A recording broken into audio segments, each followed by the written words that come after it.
देश में सिर्फ किसान ही दिल्ली आना नहीं चाहते, इस देश की महिलाएं भी दिल्ली आना चाहती है, इस देश के तमाम लोग दिल्ली आना चाहते हैं और प्रदर्शन करना चाहते हैं। लेकिन जंतर मंतर से प्रदर्शन करने पहलवान बेटियों को रोक दिया जाता है। इस देश में प्रदर्शन करने पर पुलिस आपको उठाकर ले जाती है। वो पुलिस किसकी होती है? वो पुलिस अमित शाह की होती है जो आपको उठाकर ले जाती है, क्योंकि इस देश में अपनी बातें रखना जुर्म हो चुका है। नमस्कार, आप देख रहे हैं इंस्टा फीड और मैं हूं शिवराजपुर। जैसा कि आप सबको पता है, किसानों का आंदोलन 3.0 दिल्ली की तरफ वापस कूच कर चुका है। जी हां, जैसा कि हम सब ने देखा बीते दिन किसान कितनी भारी तादाद में दिल्ली में घुसने का प्रयास कर रहे थे, मगर किसानों को फिर से रोक लिया गया है दिल्ली में घुसने से। आपको बता दें 6 तारीख को भी किसानों का जो एक समूह है वो दिल्ली की तरफ वापस कूच करने वाला है, मगर सरकार उनको रोकने के लिए पूरी तरीके से तैयार है। इसी पर और बातचीत करने के लिए हमारे साथ मौजूद हैं कांग्रेस पार्टी की तरफ से तनु जी। बात करेंगे तनु से कि मैम आखिर क्या ये मुद्दे हैं जिस वजह से किसान बार बार दिल्ली आना चाहते हैं लेकिन उनको दिल्ली आने से रोक दिया जाता है? देखिए, इस देश में सिर्फ किसान ही दिल्ली आना नहीं चाहते, इस देश की महिलाएं भी दिल्ली आना चाहती है, इस देश के तमाम लोग दिल्ली आना चाहते हैं और प्रदर्शन करना चाहते हैं। लेकिन जंतर मंतर से प्रदर्शन करने पहलवान बेटियों को रोक दिया जाता है। इस देश में प्रदर्शन करने पर पुलिस आपको उठाकर ले जाती है। वो पुलिस किसकी होती है? वो पुलिस अमित शाह की होती है जो आपको उठाकर ले जाती है, क्योंकि इस देश में अपनी बातें रखना जुर्म हो चुका है। जब से प्रधानमंत्री नरेंद्र मोदी सत्ता की कुर्सी पर बैठे हैं तब से आज तक एक भी प्रदर्शन सक्सेसफुल नहीं रहा, उस प्रदर्शन का कोई रिजल्ट नहीं निकला। क्यों? क्योंकि तानाशाह सरकार है, तानाशाह नेता इनके। और मैं आपको बता दूं कि इस देश में किसान अपनी मांगों को लेकर पहली बार कुछ नहीं कर रहे हैं। किसान पहले भी आए तो कैसे इन्होंने गोलियां चलाई, कैसे किसानों को कुचल दिया गया इनके नेताओं के द्वारा, उनको निष्कासित नहीं किया गया उनके पद से। अजय मिश्रा टेनी आज भी अपने पद पर कार्यरत हैं, आज भी वो खुले घूम रहे हैं। तो इस देश में बृजभूषण सिंह जैसे नेता भी खुले घूम सकते हैं, इस देश में अजय मिश्रा टेनी जैसे नेता भी खुले घूम सकते हैं, इस देश में नरेंद्र मोदी और अमित शाह जैसे नेता भी खुले घूम सकते हैं। मैं आपको बता देती हूँ कि किसान अपनी मांगों को लेकर पहले भी 2 बार दिल्ली की तरफ बढ़ने की कोशिश कर रहे थे, लेकिन इन्होंने बैरिकेडिंग लगा दी। किसान अपनी जो मुआवजे की मांग को लेकर लगातार प्रदर्शन कर रहे हैं, लेकिन उसका कोई हल नहीं निकल रहा। सरकार के साथ बार बार हाई लेवल की मीटिंग होती है, लेकिन बावजूद इसके सरकार उनकी बात सुनने को राजी नहीं है। आप ये देखिए, जब इस देश में किसानों का वोट आपको मिलता है, इस देश में महिलाओं का वोट आपको मिलता है, आप प्रधानमंत्री बनते हैं, तो आप जो बार बार मीटिंग करते हैं तो उसका निष्कर्ष कब निकलेगा? ये सबसे बड़ा सवाल है। और मैं तो कह रही हूँ कि किसान इस देश में अमीर नहीं हो सकता, किसानों की बातों को नहीं सुना जा सकता। सुना किसकी बातों को जा सकता है? अडानी की बातों को सुना जा सकता है। अब देखिए, इंटरनेशनली उनके खिलाफ जो है वारंट निकल चुका है, लेकिन इस देश में इस देश के प्रधानमंत्री ने कोई टिप्पणी नहीं की। सबसे बड़े उद्योगपति के खिलाफ इस तरीके का वारंट जारी है। तो मैं आपसे ये कहना चाहती हूँ कि मोदी अडानी एक है इसलिए सेफ है। अगर मोदी अडानी एक नहीं होते तो आज अडानी भी सेफ नहीं होता। आज किसान सेफ नहीं है, आज महिला सेफ नहीं है, आज पुरुष सेफ नहीं है। क्यों? क्योंकि मोदी महिला एक नहीं है, मोदी पुरुष एक नहीं है, मोदी किसान एक नहीं है।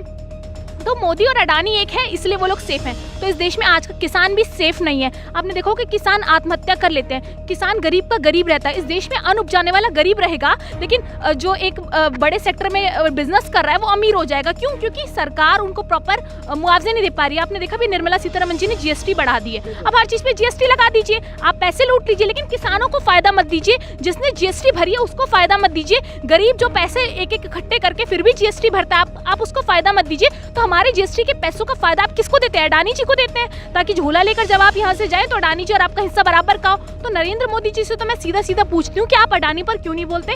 क्यों राहुल जी ने बार बार सदन में कहा, आपने उनकी सदस्यता रद्द कर दी, उनको निष्कासित कर दिया पद से, उनका घर छीन लिया, फिर भी वो नेता डटा रहा। तो आप उस बात का जवाब दीजिए। अगर आप और अडानी एक नहीं है तो फिर अडानी सेफ कैसे है देश में? जी, आपने बात करी कि किसानों के लिए किसान अमीर नहीं होता, लेकिन जो विपक्ष और बाबा उठलाता है कि किसान है वो अपने काम को छोड़ के इतने समय तक बॉर्डर पर नहीं बैठ सकता। आप सोचिए ना कितना नुकसान होगा। अगर किसान अपने कामों को छोड़कर बॉर्डर्स पे बैठेंगे तो चीजों के दाम बढ़ जाएंगे। अगर किसान अन्न उपजाएंगे नहीं, अन्न पर ध्यान नहीं देंगे, तो इस देश में दाम कितने ज्यादा बढ़ जाएंगे।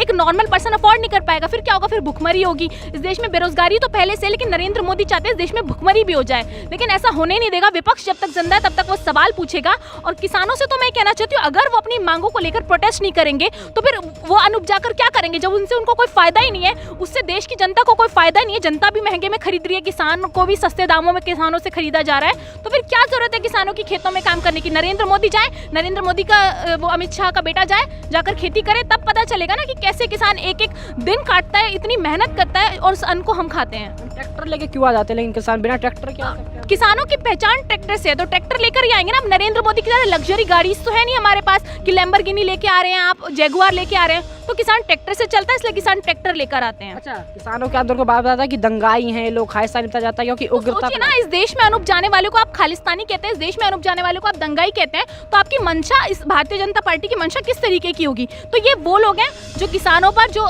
तमाम महिलाओं पर भी आरोप लगा देते हैं। विनेश फोगाट जैसी बेटी को ये कह देते हैं कि ये ड्रामा कर रही थी। इतने गंदे आरोप, इतने छिछोरे आरोप जो उन्होंने मतलब बताए हैं, वो आरोप कोई अपने ऊपर कैसे ले सकता है? तो ये भारतीय जनता पार्टी की मंशा बताती है, भारतीय जनता पार्टी के नेताओं की सोच बताती है कि किस तरीके के लोग हैं और किसानों को किस तरीके से अपमानित कर सकते हैं। क्या लग रहा है 6 तारीख को जिस तरीके से फिर से पूछ की बात कही है, फिर से रोका जाएगा किसानों को? देखिए, किसानों को आना चाहिए, उनका हक है, संवैधानिक हक है कि आपको अगर कोई कॉन्स्टिट्यूशन में कोई लॉ अगर पसंद नहीं आ रहा, आप उसके खिलाफ प्रदर्शन कर सकते हैं, उस पर चर्चा होगी, सरकार से बातचीत होगी। तो किसानों ने पहले भी प्रदर्शन किया था, सरकार झुकी थी, और मुझे लगता है कि सरकार को उनके मुद्दों पर ध्यान देना चाहिए, क्योंकि प्रदर्शन बार बार हो रहा है, बार बार इससे न्याय व्यवस्था भी चरमराती है, इससे तमाम लोगों को नुकसान भी होता है, किसानों को नुकसान होता है, तो आम जनता को भी नुकसान होता है। तो सरकार को उनकी मांगों को सुनना चाहिए, कोई सोल्यूशन निकालना चाहिए, लेकिन सरकार बार बार बैठती है, बातचीत करती है, लेकिन कोई हल नहीं निकाल पाती। कई सवाल ये भी उठ रहे हैं, दिल्ली विधानसभा चुनाव जैसे तो किसान वापस दिल्ली आ रहे हैं, जब चुनाव होते हैं तब किसान दिल्ली की तरफ आते हैं, तो कहा जाए विपक्ष की तरफ से प्रोपेगेंडा तो नहीं है?